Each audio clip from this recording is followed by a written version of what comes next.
रामनगर में रहने वाला टुन्नू चिड़े का परिवार अपने बेटे टुन्नू को लड़की दिखाने ले जाता है। बेटा टुन्नू लड़की टुनटुनी को देखता है तो देखता ही रह जाता है। माँ, मैं शादी करूँगा तो इसी चिड़िया से ही करूँगा। मुझे ना कुछ देखना है और ना ही कुछ पूछना है। तो बस फिर टुनटुनी चिड़िया की शादी टुन्नू चिड़े से हो जाती है। बस फिर क्या था। लेकिन अगले दिन टुनटुनी की आवाज़ जब घर वाले सुनते हैं तो दंग रह जाते हैं, क्योंकि आप खुद ही सुन लीजिए। अले अले, इतनी जल्दी सुबह हो गई, मुझे तो नींद आ रही है। टुनटुनी, ठीक से बोलो ना, तुम कैसे बोल रही हो? तुम ठीक तो हो ना? बिल्कुल बिल्कुल, मुझे क्या हुआ है, मैं तो बिल्कुल ठीक हूँ।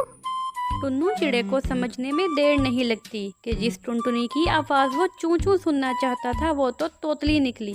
अब क्या था, टुन्नू सर पकड़कर बैठ जाता है। तभी उसकी माँ वहाँ आ जाती है।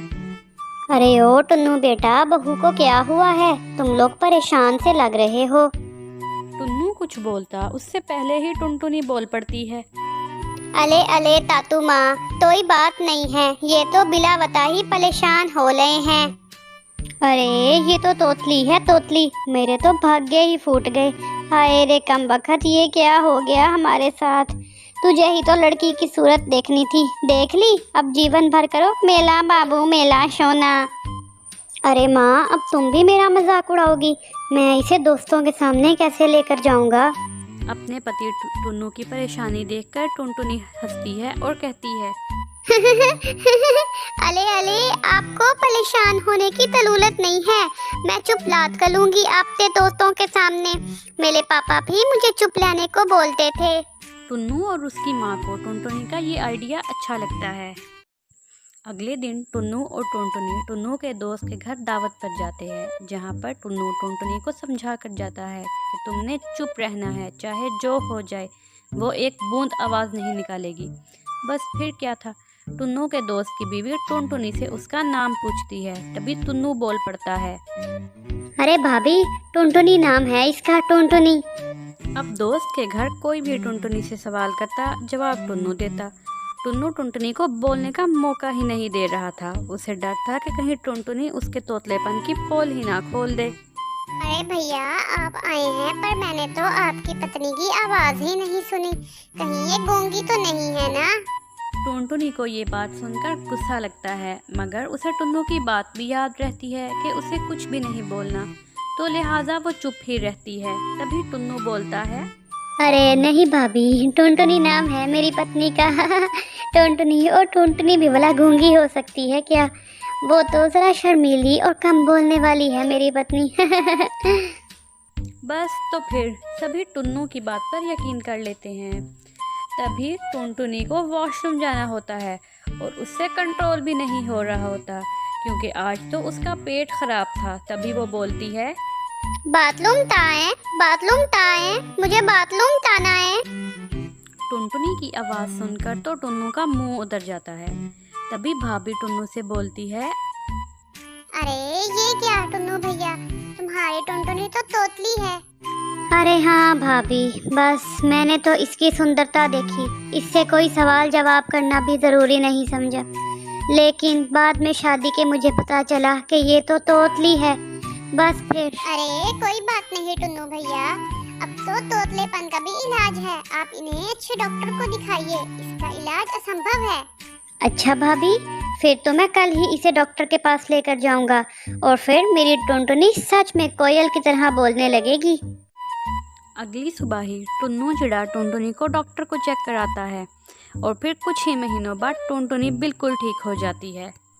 टुन्नू जी, आपका बहुत बहुत धन्यवाद। आज आपकी वजह से ही मेरा तुतलानापन दूर हो गया है और मैं अच्छे से बोल पा रही हूँ।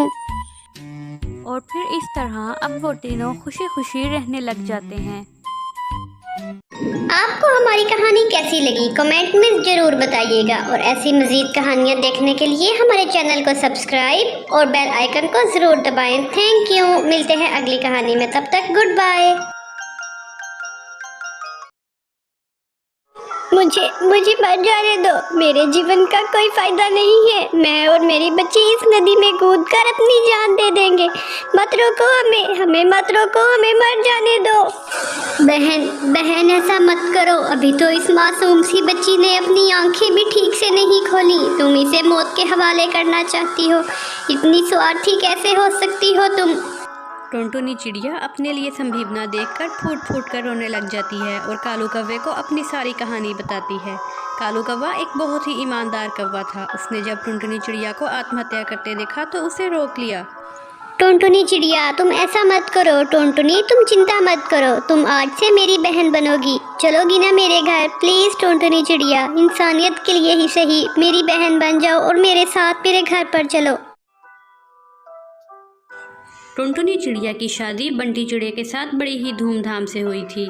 बंटी चिड़िया तो टुनटुनी को पसंद करता था, पर उसकी माँ सुंदरी टुनटुनी चिड़िया को ज़रा भी पसंद नहीं करती थी।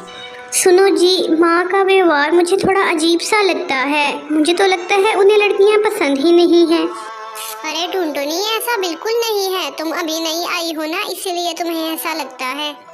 अब सास सुंदरी टुनटुनी को बात बात पर ताने दिया करती। अभी टुनटुनी की चिड़िया की शादी को कुछ ही महीने हुए थे कि उसकी सास सुंदरी उससे कहती है, पड़ोसन की बहू की शादी के 2 ही महीने हुए हैं और वो पेट से है।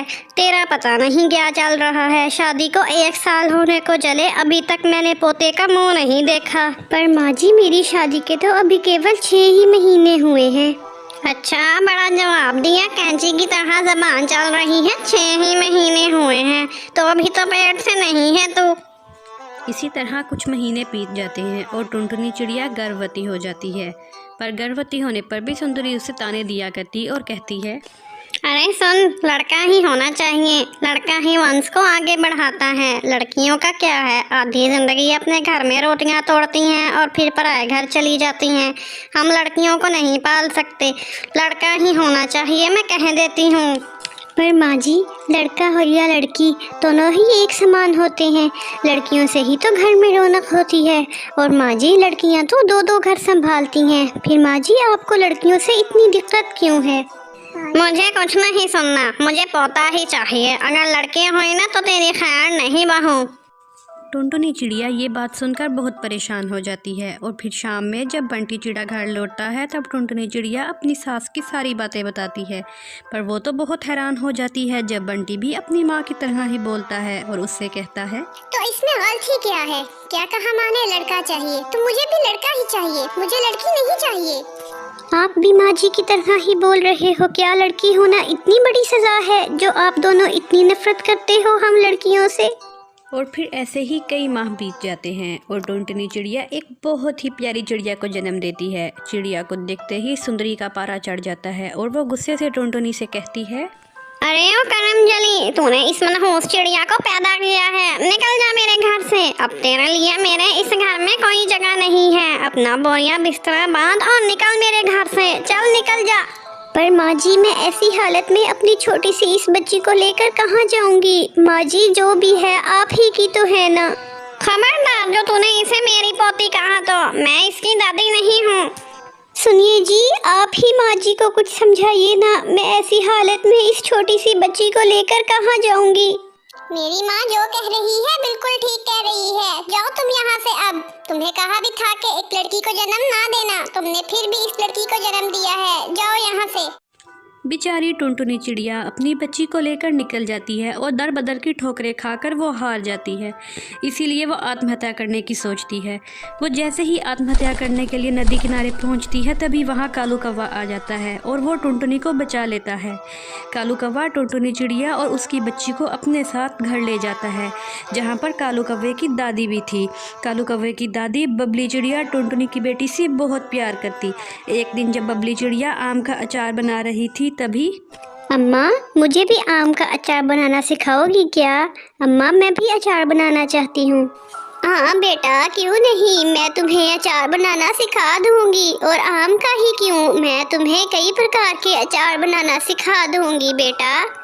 इस तरह टुनटुनी चिड़िया कई प्रकार के अचार बनाना सीख जाती है और जब उसके अचार स्वादिष्ट बनने लग जाते हैं तब वो अचार का व्यापार करने का सोचती है। तभी वो अपने भैया कालू कौवे से जाकर कहती है, कालू भैया, कब तक मैं आप पर और आपके परिवार पर बोझ बनकर रहूंगी। भैया, मैंने सोचा है अम्मा ने जो मुझे स्वादिष्ट अचार बनाना सिखाया है, क्यों ना मैं उसे बाजार में बेचूं। अरे टुनटुनी बहना, ये तो बहुत अच्छा विचार है। मैं भी तुम्हारी इस व्यापार में मदद करूंगा। तुम स्वादिष्ट अचार बनाना और मैं इसे बेचने में तुम्हारी मदद कर दूंगा। कल से ही हम अपना व्यापार शुरू करते हैं, क्या कहती हो? भैया, आपकी मदद के बिना तो मैं कुछ भी नहीं कर सकती। अगले दिन से ही टुनटुनी चिड़िया कालू कौवे के साथ मिलकर बाजार में अचार का ठेला लगाती है और देखते ही देखते उसके सारे अचार चंद मिनटों में ही बिक जाते हैं। आज वो बहुत खुश थी। आज उसने अपना व्यापार शुरू कर दिया था और वो तरक्की भी कर रही थी। इस तरह कुछ महीने बीत जाते हैं और टुनटुनी चिड़िया का अचार सारे गाँव में अब बहुत फेमस हो गया था। और फिर वक्त तेज़ी से बीतने लग जाता है और इसी तरह कुछ साल बीत जाते हैं और अब टुनटुनी चिड़िया की अचार की 4 फैक्ट्रियाँ थीं। अब वो छोटी सी झोंपड़ी में नहीं बल्कि बहुत बड़े बंगले में रहा करती थी। एक दिन जब टुनटुनी चिड़िया अपनी गाड़ी पर बाजार जा रही थी, तभी उसकी नज़र बंटी पर पड़ती है, जो टुनटुनी चिड़िया की अचार की फैक्ट्री के बाहर ही बैठा था। अरे बंटी, तुम यहाँ क्या कर रहे हो? अरे टुनटुनी, मैं तुम्हें और अपनी बेटी से मिलने आया हूँ। मैंने सुना है तुम बहुत अमीर हो गई हो। टुनटुनी, मुझे मेरी बच्ची से मिलवाओ ना। खबरदार, इससे आगे एक लफ्ज़ नहीं बोलना। तुम्हारी हिम्मत कैसे हुई मेरी बच्ची का नाम तक लेने की? तुमने तो हमें मरने के लिए छोड़ दिया था ना। अब यहाँ क्या करने आए हो? निकल जाओ यहाँ से, हम तुम्हारा चेहरा भी नहीं देखना चाहते। कैसा पिता हूँ मैं जो अपनी बच्ची को भी नहीं देख सकता। टुनटुनी, हमें माफ़ कर दो। टुनटुनी, अब तो हमारे पास रहने को घर तक नहीं है। मुझे अपनी अचार की ही फैक्ट्री में काम दे दो ना टुनटुनी, तुम्हारी बहुत कृपया होगी। अच्छा, वही तो मैं सोचूं, तुम यहाँ अपने काम से आए हो, तुम्हें काम चाहिए ना। ठीक है, मैं तुम्हें काम दे दूँगी, पर एक बात याद रखना, हमारा तुमसे कोई रिश्ता नहीं है अब।